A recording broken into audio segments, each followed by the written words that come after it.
बच्चों आज जो क्वेश्चन हम सॉल्व करने जा रहे हैं ना, इट्स वेरी वेरी इंपॉर्टेंट, ध्यान में रखिए। इससे मिलता जुलता क्वेश्चन इसी साल में 2025 में बोर्ड एग्जाम में क्वेश्चन पूछा जा चुका है। तो सोचिएगा इससे रिलेटेड क्वेश्चंस बोर्ड एग्जाम में जब पूछे जाते हैं तो ये इंपॉर्टेंट लेवल के क्वेश्चन में काउंट होता है।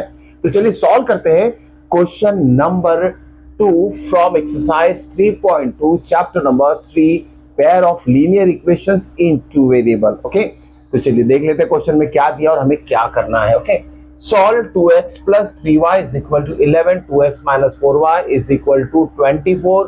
इसे हमें सॉल्व करना है और साथ में क्या बोला गया, फाइंड m फाइंड करना। लेकिन आप सोच रहे हो कि तो इसमें m नहीं है, लेकिन m के लिए अलग इक्वेशन दिया है। देखिए ये m वाला इक्वेशन है जिसमें x y वेरिएबल के फॉर्म में ये pair of linear equation in two variable है, जिसमें m को हम कांस्टेंट कंसीडर करेंगे, मतलब m की पर्टिकुलर वैल्यू है। ओके, तो देखिए यहाँ m की वैल्यू फाइंड करना है, लेकिन m की वैल्यू फाइंड करने के लिए हमें x y की वैल्यू फाइंड आउट करना पड़ेगा, जो कि दो इक्वेशंस यहाँ दिए हैं उसको सॉल्व करके। अब इस इक्वेशन को सॉल्व करने का बहुत ही आसान तरीका मैं बताने वाला हूँ, चाहे वो आप सब्स्टिट्यूशन मेथड ले लो या तो फिर एलिमिनेशन मेथड ले लो, उससे ये दो इक्वेशंस हम आसानी से सॉल्व कर सकते हैं। तो इस इक्वेशन को मैं एक आसान तरीका सब्स्टिट्यूशन मेथड से कैसे सॉल्व करते हैं वो बताने वाला हूँ। ठीक है, तो देखिए हम इसका सॉल्यूशन लिखेंगे अभी, सॉल्यूशन फॉर दिस। चलिए इक्वेशन 1 क्या है हमारा, लिख लेते हैं 2x plus 3y is equal two plus 11। ये हो गया हमारा इक्वेशन नंबर 1। ओके, इक्वेशन 1 हो गया ये।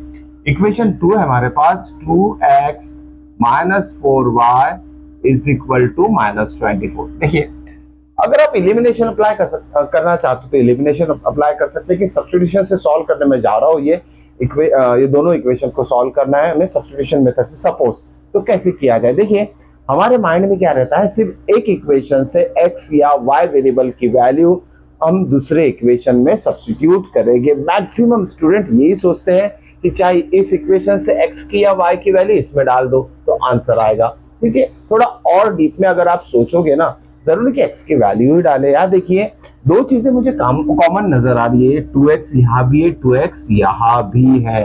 तो ठीक है, तो ज्यादा हमें कॉम्प्लिकेटेड इस क्वेश्चन को नहीं बनाना है। तो हम करेंगे क्या, इस इक्वेशन 1 जो है यहां से 2x की वैल्यू डायरेक्टली यहाँ सब्स्टिट्यूट हम कर सकते हैं, जिससे कि इस क्वेश्चन का सॉल्यूशन जो है बहुत आसान हो जाएगा।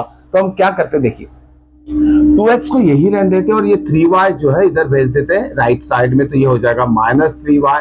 चलिए ये हो गया इक्वेशन 1 और ये हो गया हमारा इक्वेशन नंबर 2।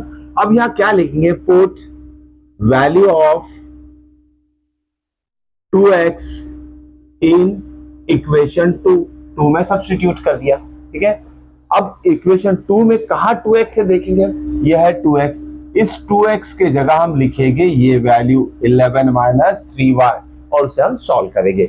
चलिए इस 2x को रिप्लेस करते हैं 11 माइनस 3y से, और ये जो किससे सॉल्व कर रहे हैं, equation number 2। So right here equation 2 implies, अब इक्वेशन 2 ये है, इस 2x के जगह हमें लिखना है 11 माइनस 3y, तो हम लिखेंगे 11 माइनस 3y और बाकी जो सारे टर्म्स है वो एज इट इज लिखेंगे, minus 4y is equal to minus 24।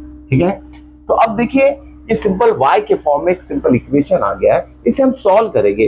अब ये जो 11 टर्म है सिंगल नंबर है, इसे इस नंबर के पास शिफ्ट कर देंगे। ठीक है, इसे हम इस नंबर के पास शिफ्ट कर देंगे और साथ में यहाँ जो माइनस 3y माइनस 4y ये हो जाएगा minus 7y। Okay, is equal to 11 को भी शिफ्ट कर देते, क्या होगा माइनस 24 माइनस 11। अब यहाँ क्या होगा, देखिए इज इक्वल टू कितना हो जाएगा माइनस 35, और यहाँ जो 7 है विथ माइनस साइन, ये माइनस 7 जाएगा इसके डिनोमिनेटर में, तो y इज इक्वल टू क्या हो जाएगा माइनस 35 डिवाइडेड बाय माइनस 7। दोनों न्यूमरेटर डिनोमिनेटर के माइनस साइन कैंसिल हो जाएंगे, 7 1 जा 7 5 जा, तो यहाँ y की वैल्यू हमें मिल चुकी है, y is equal to 5। Okay, होप्स की आसान मेथड समझ में आ चुकी होगी। y की वैल्यू मिलते ही हम क्या करेंगे, ये y की वैल्यू जो है इक्वेशन 1 या 2 दोनों में से किसी में भी एक में सब्स्टिट्यूट कर देना है। ठीक है, चलिए इक्वेशन नंबर 1 में सब्स्टिट्यूट कर देते हैं। क्या लिखेंगे हम, put y is equal to 5 in 1। Okay, y is equal to 5 in 1 substitute करते हैं तो y की जगह हम क्या लिखेंगे, 5, मतलब y इज रिप्लेस बाय 5 और 3 ऑलरेडी यहाँ है। तो इक्वेशन 1 इंप्लाइज, क्योंकि 1 में सब्स्टिट्यूट कर रहे हैं, तो ये हो जाएगा हमारा 2x प्लस 3 इंटू वाई है, तो यहाँ लिखेंगे हम 3 इंटू वैल्यू ऑफ y क्या है हमारे पास 5 is equal to right hand side में क्या है 11। ओके, ये लिख लिया हमने। 2x वैसे ही रहेगा प्लस 3 5 सा कितना होगा, 3 5 सा 15, 15 उधर चले जाएगा। ओके, तो कितना हो जाएगा ये 11 माइनस 15। ओके, तो 11 माइनस 15 कितना होता है, 11 minus 15 is -4। So x is equal to कितना होगा -4 डिवाइडेड बाय 2, तो -2 आ जाएगा यहाँ। ठीक है, ये आ गई हमारी x की वैल्यू। अब हमने क्या किया, x और y की वैल्यू फाइंड आउट कर चुके हैं। अब फिर से एक बार क्वेश्चन देख लेते हैं। देखिए दोनों इक्वेशन को सॉल्व कर लिया हमने, सॉल्व कर लिया मतलब x और y की वैल्यू फाइंड कर लिया, उसी को बोला जाता है सॉल्व करना। अब आगे का पार्ट देखिए, फाइंड m, हमें क्या करना है, m जो कांस्टेंट नंबर है उसकी वैल्यू फाइंड करना है और उसके लिए हमें एक और इक्वेशन दिया है y is equal to mx plus 3। इस इक्वेशन का यूज करके हम m फाइंड कर सकते हैं। ठीक है, हम यहां लिखेंगे as y is equal to mx plus 3। अब देखिए y mx है, x और y की वैल्यू तो हमारे पास ऑलरेडी है। ठीक है, x और y की वैल्यू ऑलरेडी है, इसी का यूज करना है, इसी वैल्यू को पहले सब्स्टिट्यूट करना है y और x इस इक्वेशन में, फिर हमें m की वैल्यू मिल जाएगी। चलिए y इज इक्वल टू कितना है हमारे पास 5, यहां लिख लेते हैं 5 is equal to m into x कितना है -2, तो ब्रैकेट में लिखेंगे क्योंकि नेगेटिव साइन है +3, तो क्या हो जाएगा यहाँ, ये जो +3 से इधर शिफ्ट कर दीजिए तो क्या हो जाएगा 5 - 3 is equal to m into -2 हो जाएगा -2m। ठीक है, ये 5 - 3 कितना हो जाएगा 2, 2 इज इक्वल टू -2m। अब उसके बाद देखिए क्या होगा, ये जो -2 है ये जाएगा इसके डिनोमिनेटर में, तो ये हो जाएगा 2 upon -2 is equal to m। 2 1 सा कट गया। ठीक है, तो m इज इक्वल टू कितना आएगा -1। इस तरीके से हम m की वैल्यू फाइंड आउट कर सकते हैं। इट्स सो इजी, अच्छी तरीके से ध्यान देके समझ के आपको इसकी प्रैक्टिस करना है। एक और इंपॉर्टेंट क्वेश्चन मैं अभी सॉल्व करने जा रहा हूं, तो मिस मत कीजिएगा, that one is very very important. Okay, तो ये था हमारा आज का most important question. Hope so कि बच्चों आपको समझ में आया होगा। चलिए एक और इंपॉर्टेंट क्वेश्चन जो कि बोर्ड लेवल का क्वेश्चन है और एकदम पूछा जाता है, तो उसकी कैलकुलेशन आपको ध्यान में रखना है। अब ये जो क्वेश्चन है सेम एक्सरसाइज से है। ओके, सेम एक्सरसाइज से क्वेश्चन मैं सॉल्व करा रहा हूं, एक्सरसाइज नंबर 3.2। ये क्वेश्चन है क्वेश्चन नंबर 1 का 5th पार्ट, ध्यान में रखिएगा, क्वेश्चन नंबर 1 का ये 5th पार्ट है। It's very very important. Okay, तो इस क्वेश्चन को हमें सब्स्टिट्यूशन मेथड से सॉल्व करना है। कौन से मेथड से सॉल्व करना है हमें, सब्स्टिट्यूशन मेथड से। चलिए क्वेश्चन लिख लेते हैं हम। क्वेश्चन है 3x by 2 okay minus 5y by 3 is equal to -2। First equation दिया है इसमें। अब सेकेंड इक्वेशन की बारी है, तो हम लिखेंगे x by 3 plus y by 2 is equal to 13 by 6। देखिए दो इक्वेशन दिया है एक्स वाई के फॉर्म में। इस क्वेश्चन की खासियत क्या है, यहाँ जो नंबर्स दिए हैं वो फ्रैक्शन के फॉर्म में है और बहुत सारे बच्चों को फ्रैक्शन सॉल्व करने में दिक्कत होती है, कुछ ना कुछ गड़बड़ी हो जाती है।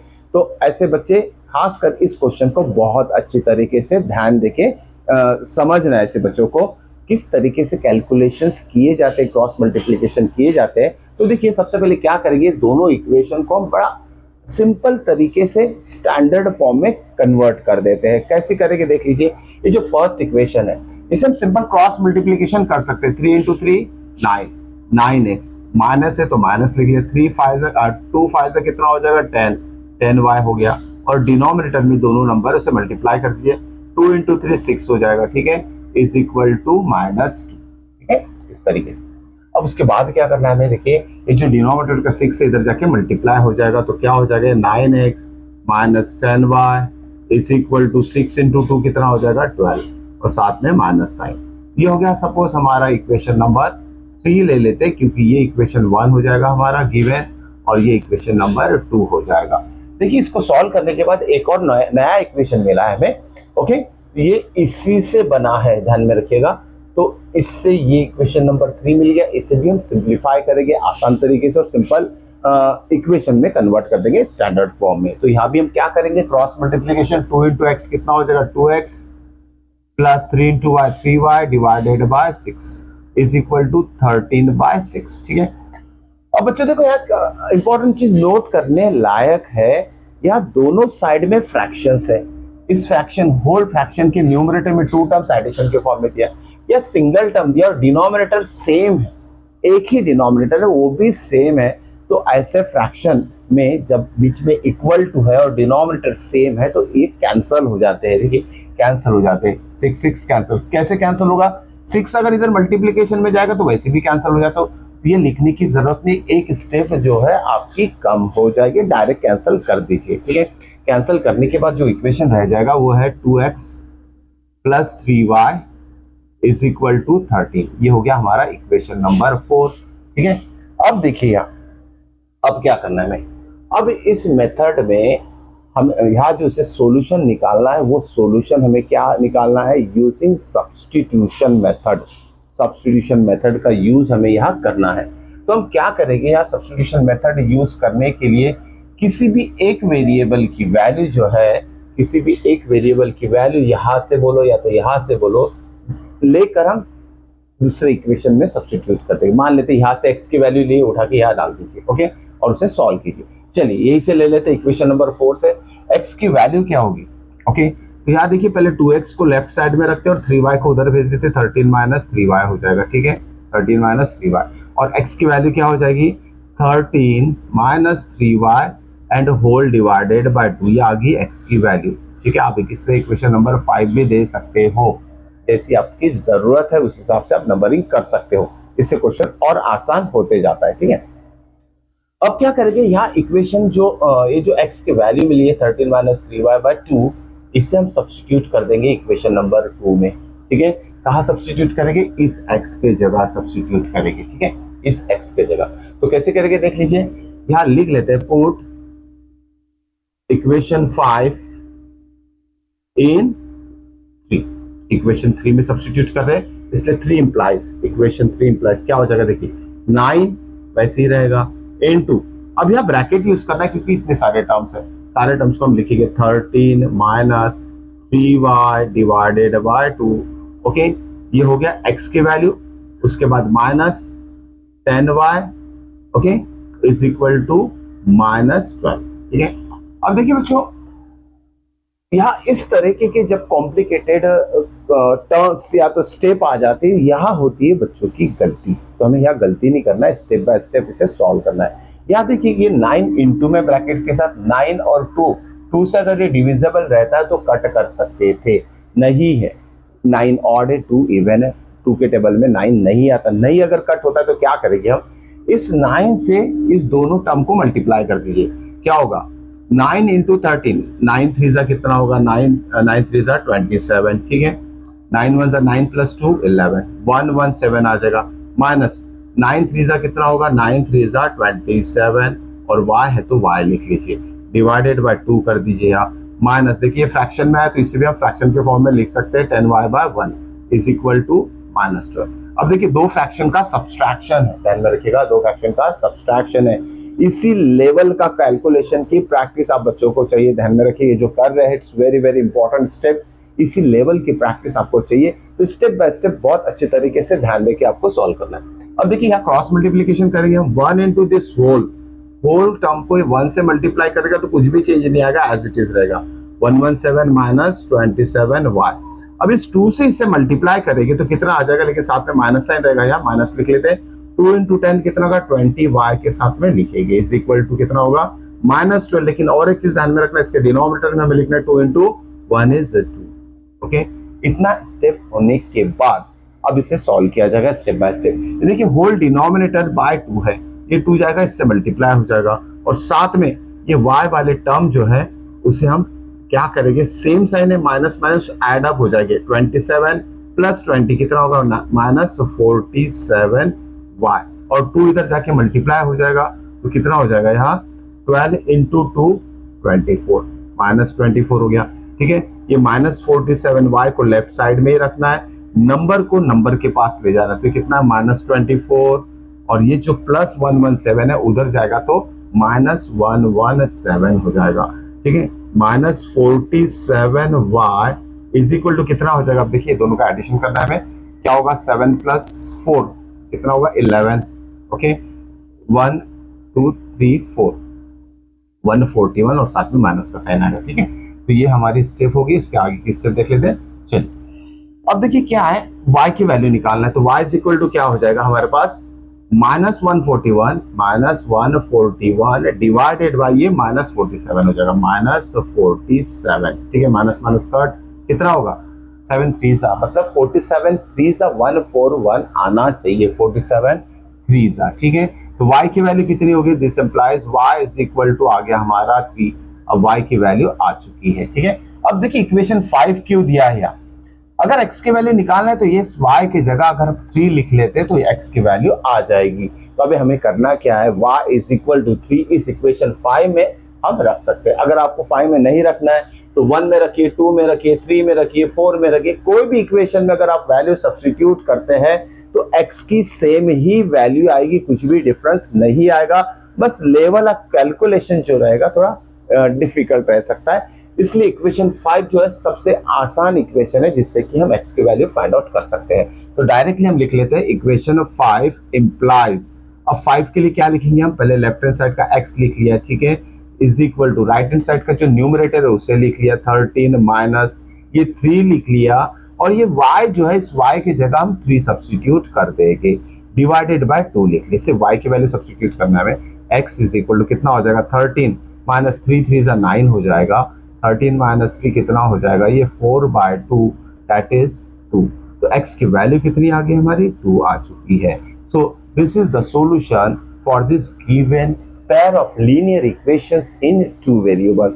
होप सो कि आज के जो इंपॉर्टेंट क्वेश्चंस है बच्चों आप सभी बच्चों को समझ में आ चुके होंगे। तो इसके लिए वीडियो को लाइक जरूर कर लीजिएगा और अपने दोस्तों के साथ चैनल को सब्सक्राइब और शेयर करना मत भूलिएगा। तो मिलते हैं नेक्स्ट इंपॉर्टेंट क्वेश्चन के साथ नेक्स्ट वीडियो में। Till then good bye.